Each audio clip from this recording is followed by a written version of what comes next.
Bonjour à tous, je suis Sophie Gervais-Lorando, la bibliothécaire, et aujourd'hui, je voulais vous expliquer la différence qui existe en trois types d'éditions.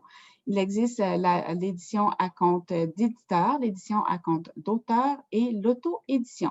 C'est important de savoir la différence entre ces trois types d'éditions. Il faut savoir qu'en bibliothèque, sur 2000 livres que j'achetais, il y en avait seulement une dizaine qui provenaient de l'édition à compte d'auteur et de l'auto-édition. Pourquoi? Parce que ces deux types d'éditions ont très mauvaise réputation, malheureusement. Qu'est-ce qui se passe? Quelle est la différence entre ces trois types d'éditions?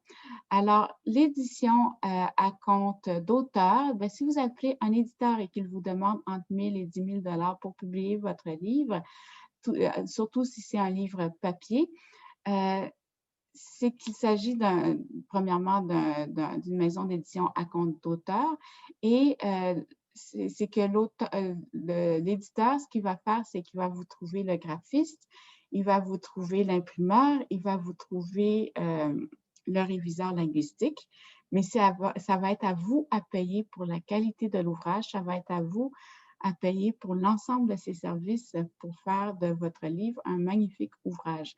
Et ce n'est pas tout le monde qui est prêt à payer le prix qu'il faut pour que le livre se démarque sur le marché. Ça va être aussi à vous à payer pour le marketing, pour qu'il se fasse connaître. Alors, ce n'est pas étonnant qu'un livre publie un livre, tout dépendant si c'est 100 exemplaires, 500 exemplaires, le nombre que vous souhaitez avoir, c'est entre 1000 et 10 000 quand c'est une édition papier. En auto-édition, ce qu'il y a de différent, c'est que non seulement ça va vous coûter de l'argent, mais en plus, ça va vous coûter de l'argent parce il va falloir que vous embauchiez le graphiste. Ça va être à vous de trouver le graphiste, ça va être à vous de trouver l'imprimeur, ça va être à vous de trouver le correcteur linguistique et ça va être à vous de faire la promotion de l'ouvrage. Alors, tout ça mis ensemble, c'est ce qui fait en sorte que souvent la qualité est laissée de côté, malheureusement, parce que ce n'est pas tous les auteurs qui sont prêts à payer le prix. Alors, c'est malheureux, mais c'est ça. Sur 2000 livres, j'achetais à peu près seulement une dizaine de livres en auto-édition ou en édition à compte d'auteur. Qu'est-ce que c'est maintenant l'édition à compte d'éditeur? Ce sont ce qu'on appelle les maisons d'édition traditionnelles.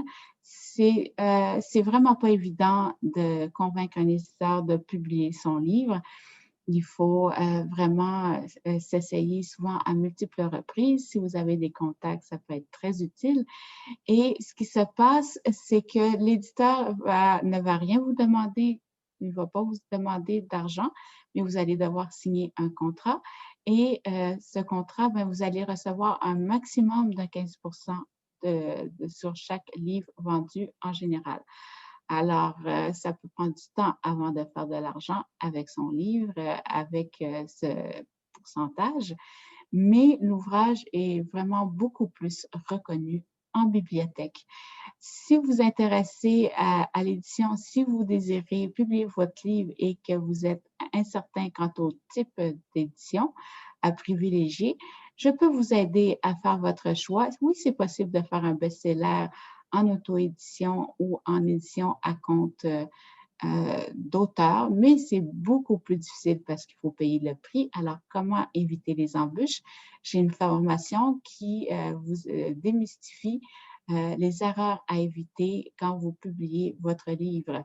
Alors, si vous vous intéressez à cette formation, contactez-moi à contact à commercial la bibliothécaire. Ça va me faire plaisir de vous aider.